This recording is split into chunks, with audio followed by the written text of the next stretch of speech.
The Switch is out, Zelda is here, but for some of us, we're already looking forward. What is next for Switch? What games are coming? And what does the future hold?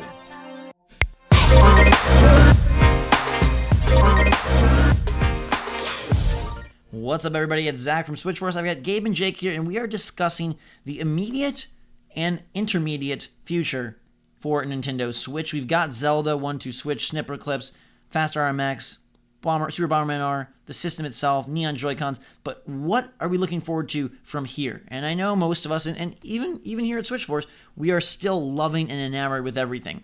But I bet it's in the back of your minds, like, what's next? And real quick before we look forward, just want to let you know that we do have a limited edition launch week t-shirt that is available. It features our neon logo as well as 3317 in Sheikah language on the back. It's a special thing to commemorate the launch week, and every person that purchases one and sends us a picture of their confirmation on Twitter is entered to win a brand new Switch, so you can get in on the action right away. They are only available till March 15th. Link in the description below. Check them out if you're interested. And so we want to go through some of the games and some of the things we hope Nintendo is bringing in the coming months. And we'll start off with the games. The immediate games that are releasing in March are Blaster Master Zero, which is already available in the Japanese eShop. And if you use our little region-free account workaround, you can get that now. So I'm not going to discuss that. But then in March, you have the absent from launch World of Goo, Little Inferno, Human Resource Machine Trilogy, The Binding of Isaac Afterbirth Plus, which is also shipped from launch. You have Snake Pass on March 28th. Has Been Heroes on March 28th.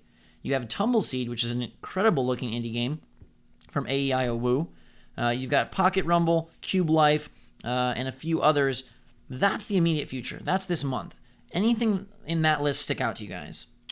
Personally, Tumbleseed and Binding of Isaac. Those are the two that I am super into. Blaster Master Zero, I'm a couple hours in and I'm liking it a lot, so I'm having a good time with that one.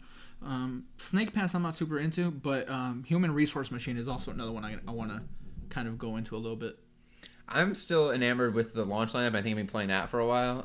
But from this upcoming March, I think Pocket Rumble will look kind of interesting to try out. And I think it'd be a great game to be like, hey, we got like 10 minutes to kill, pop it out with your friend and just play it, side by side. What exactly is Pocket Rumble? It's the it's a fighting game.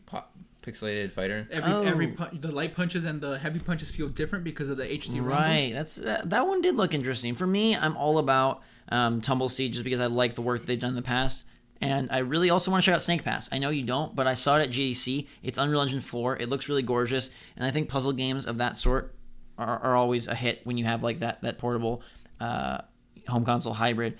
So I think March is a little slim. It's more of an indie month. But again, Zelda's going to take you a lot of hours, and you'll still have plenty of fun with Snipper Clips and the rest of the launch lineup. Binding of Isaac Afterbirth Plus, though, that's like a must-buy for me. Tumbleseed, and then I'm really looking to see what Snake Pass is like. And hey, I've beaten Inferno and Goo, but I've never played Human Resource Machine, so that's another one that I will be Binding of trying Isaac out. Makes me literally cry. I don't know why. I get like stressed out and I'm not good at the game. Are you and Isaac? I get super frustrated. And it's same with like Enter the Gungeon and stuff. Like, You just I don't can't know. deal with those games? Bullet Those are some of heavy my games favorites. are like, I get like too, I don't know. It's a bullet hell game, but Ooh, I was trying to think more positively. sorry. The Enter the Gungeon, I hope that comes out soon as well, because I really like the game and I wish I put more time into it on PC.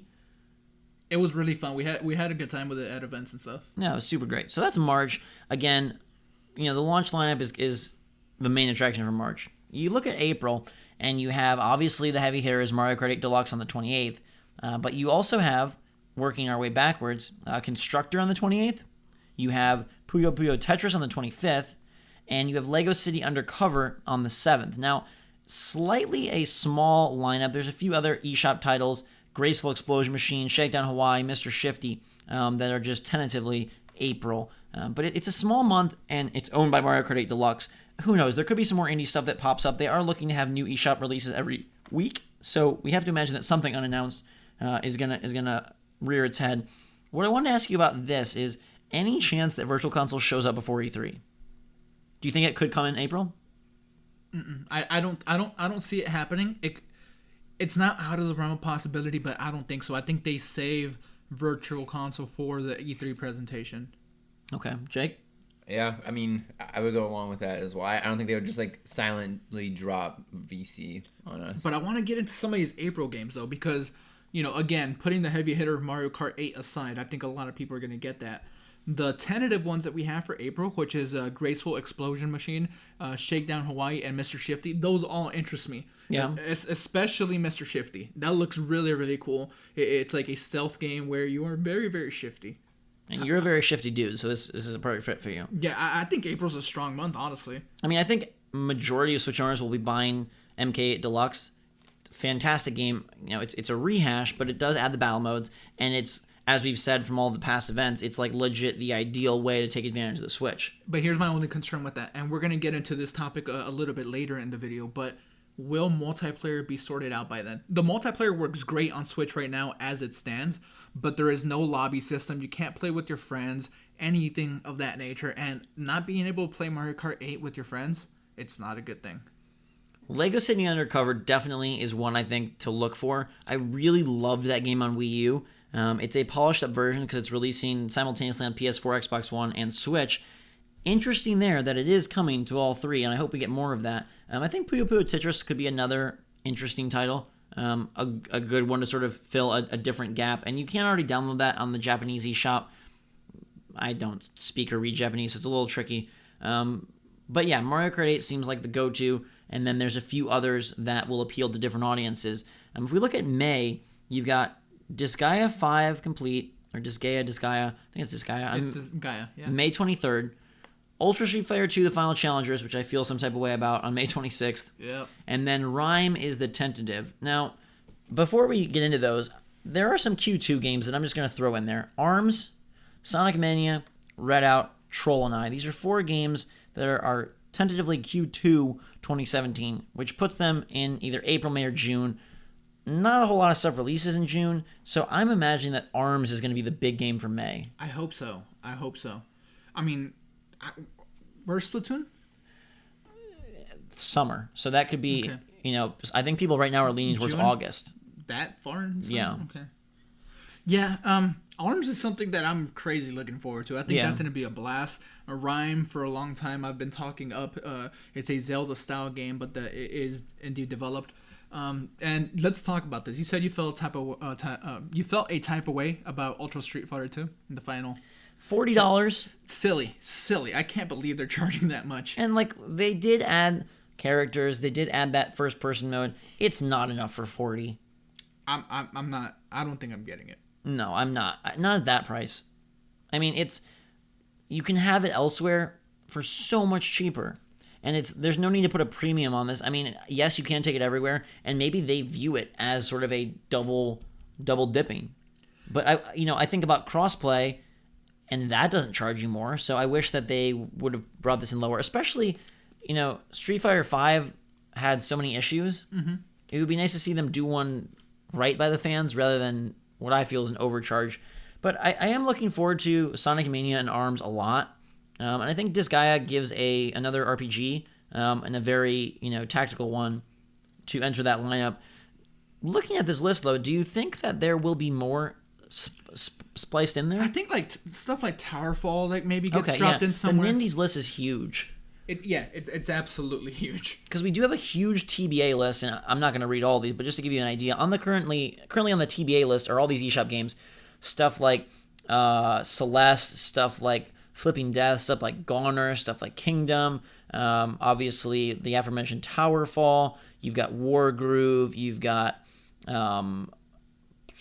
SteamWorld. Yeah, SteamWorld, Dig 2, a lot of stuff is on this tentative list, and when that comes out, I don't know. Not saying it's going to be May, but I do bet that they throw it in. And also, we know that eventually Yooka-Laylee is coming. That's an April release for other platforms. How fast can they get that to Switch? Not really sure. So I would venture to say that a lot of these Dragon Ball's supposed to, Xenoverse 2, that's supposed to be coming at some point. I know people are kind of excited for that. Right. Yeah, even stuff like It'll Do 2, Cave Story, Mutant Muds, when does all this stuff hit? Runner 3, we don't know. Jackbox Party Pack 3 was promised close to launch. Lego Worlds is releasing on March 7th for other consoles, so that's probably close as well. Escapist 2 is another one that people are kind of into that we don't know exactly when it's coming. Yeah, so I would venture to guess that some of this stuff hits in May. Now, beyond May, I don't like looking too far forward because E3 happens and this list is going to get a lot bigger and B, a lot more defined. So let's focus on just March, April, May. If you could only get one of these from those months of what is announced, where would you guys go? Why just one? Just one. I don't like that. I don't like that at all. But okay, two, because I'm gonna guess that all of us are gonna say Mario Kart 8 Deluxe. Yeah. So yeah, Mario Kart plus one. Then give us two more, man. More. I really want two. You can only pick one.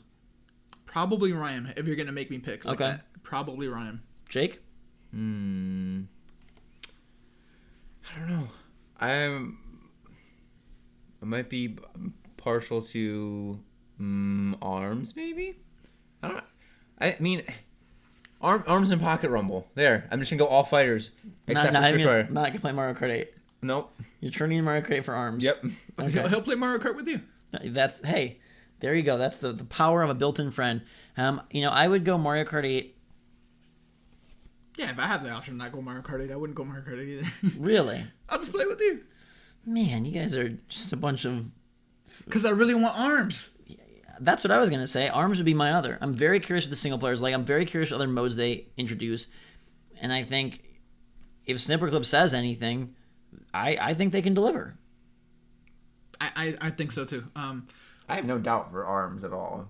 Yeah, I mean, we played it. We had fun with the very limited There's more to figure out and explore. I mean, I feel like that's like the entire like Switch theory of how you're supposed to play is just explore all the indie games, explore all their new games, and just kind of like it's not like anything's like super like thrown in your face like this is the greatest thing ever. But besides Zelda. Yeah, but I mean now after that, since we're after launch, like moving forward, like it's kind of just like a how you want to kind of pack your Switch with games. Yeah. So everybody's gonna have different opinions of how they want to do it. Like even in our videos like that we've posted about like the Nindies and stuff, I was surprised at how many different like a variety of games people were excited for. Like they're hitting like tons of different people in different ways. Zach, I want to ask you though, since like now we've talked about the stuff that we know more or less, some exact dates, what these dates are. Maybe we do want to talk a little bit about the future. Yes, E3 is happening. Yes, the list is going to grow. Hopefully, Nintendo blows us away with maybe a Metroid announcement. Who knows? We don't know. But Xenoblade 2 still coming. Super Mario Odyssey still coming. There's still a lot of cool stuff on the horizon. Yeah, it's just so far down the line that it almost feels like it's not even real. It's not even real. Like that's like 9 months, 8 months, something of that sort. And I think Nintendo obviously feels like they are riding the launch wave into E3, and that's why you're not seeing Splatoon 2, have a definite date. You are seeing Mario Kart 8. You are seeing ARMS coming, prior. Is there anything you think they need to do to ensure that Switch stays relevant, that Switch stays, as a hot ticket? I mean, it's interesting that they launch in March instead of near holiday like most, and they, in a sense, get a very elongated launch to sort of fill the shelves with games. But anything in the immediate future that they need to do to keep everyone on board? I can think of three things. One, multiplayer. Fix that. Like less fix and more build, more add. Yeah, because it's not ready quite yet. Again, we know we're not getting the app and the finalized features till fall. Yeah, we know it's fall, but make sure that's working well though. Like for when it is out, because people are gonna have to pay what was it, $30 a month? That was a year. Sorry. Yeah, that was the rumor. Yeah, so make sure that works perfectly. The other thing is, we know that some of these are not widespread, but there are issues. Whether it be Joy-Con connectivity things, whether it be scratches that may or may not be happening, whether it be blue screen and orange screens that are happening to people. Stuff like this is going on. So maybe address some of that. And the third one, and I think the most important one, is yes, third party is behind you for the most part, but continue that. Like, I wish we can have Mass Effect on Switch. It's not going to happen. Like, I understand that. But to get a couple of the big fall third party releases would be great for Switch. Yeah, and I mean, maybe they do drop that app earlier for Splatoon 2, but given the fact that online's coming later, I don't really have a whole lot of hopes for that. I would love to say, yeah, bring VC before E3, but I feel like they'll save that for E3. I do think, like you mentioned, it'd be great if we could get some confirmation of some more third-party support. So, for example, They're going to discuss Battlefront 2 at Star Wars Celebration. That's before E3. Throw a little Switch logo on there. I'd love to see somebody else show some commitment that, hey, even if it's not in this window we mentioned, even if it's not in the March, April, May, but like in the fall, a few more confirmation of third parties would be fantastic. There's no real way for them to address like the scratch. They can address the connectivity, hopefully. Yeah. We hope. And again, there's things that we don't know the validity of. Like this is, how real of a problem, how widespread user error. The Joy-Con connectivity is definitely a thing. Yeah. And hopefully that can be handled. Really, like interface-wise, UI-wise, eShop-wise, that's all pretty snappy and all pretty, polished. So we don't need any like big like system update in that sense, I don't think. I guess the other thing becomes is make sure that you can consistently keep these things stocked in stores for people that want them. Yeah. There's a lot of people that didn't get to pre-order and they went and waited in line, but they were still out of luck. They weren't able to buy everything they wanted. We were in line for a few things, and with there's things that we weren't able to get. So make sure that you replenish stock often enough so that I think it's crazy that currently red and blue Joy-Cons are pretty much unattainable in store. Yeah, it's crazy. Even Pro controllers are a little bit hard to find in store. Maybe you can find them online, but like going into a store is still how most people like Right. the traditional people. I know Amazon's huge. Sure. We get it, but address that. Make sure that you're in stock for everything that people want, so you can capitalize off the hype. I went to 5 stores with no luck on extra colored Joy-Con. No cases either. Yeah, hardly any cases. So yeah, keep that accessory flow steady and heavy, and keep us posted on game announcements. Like we got some good stuff, some heavy hitters in the coming months. What is there in June and July? What is there in August? Love to get a lockdown date of Splatoon 2 before E3, so E3 could focus on sort of the Mario, the Xenoblade, the future. And I would, like you said, I would like to see more things. Like Lego City Undercover was kind of a late announcement, right? I would love to see something else like, hey, in May, this game's coming out. I doubt it's on the system, but a good example would be, okay, the recently announced Shadow of War. That would be crazy. Like if all of a sudden they're like, hey, that's out in August, and we're going to throw that onto Switch. Yeah. Probably not happening with that exact title, but something of that nature, just to give a little bit more confidence. Jake, is there anything that you think that Nintendo could maybe do to make sure that the momentum that they currently have kind of continues at a steady pace? More colored Joy-Con. Yes, that's a great one. Give us more colored Joy-Cons, please. And I think also just making sure that everybody's aware of all the games that are coming out, even like the smaller ones, and just like marketing those or like having good eShop coverage and things like that. Because I feel like obviously we do, and like news people and people that are really into Switch and watching YouTube channels and going on news forums and things like that will know about all the Nintendo indie games and things like that. But just like really consistently, like they did a good job with like the TV commercials and whatnot. I'm not saying having TV commercials for indie games, but just make sure that everybody's aware of like how much there is to do on the Switch, and like that there's a lot available for a lot of different people, and it's not just Zelda and Mario Kart, ARMS, like only the big hitters. I feel like that's like a good way for them to keep because they have a steady flow of games and intriguing things. It's just making sure that everybody is aware that they can experience it themselves. And their games aren't like Game Informer cover games, but that doesn't, like you said, that doesn't take away from the quality or the fun of them. So how do you get these out in front of people? How do you get a Mr. Shifty? How do you get a Tumbleseed? How do you get a Pocket Rumble out in front of people and let them know, do we get another direct that kind of says like, hey, let's highlight some of the great things on Switch? They've done such a good job with marketing so far.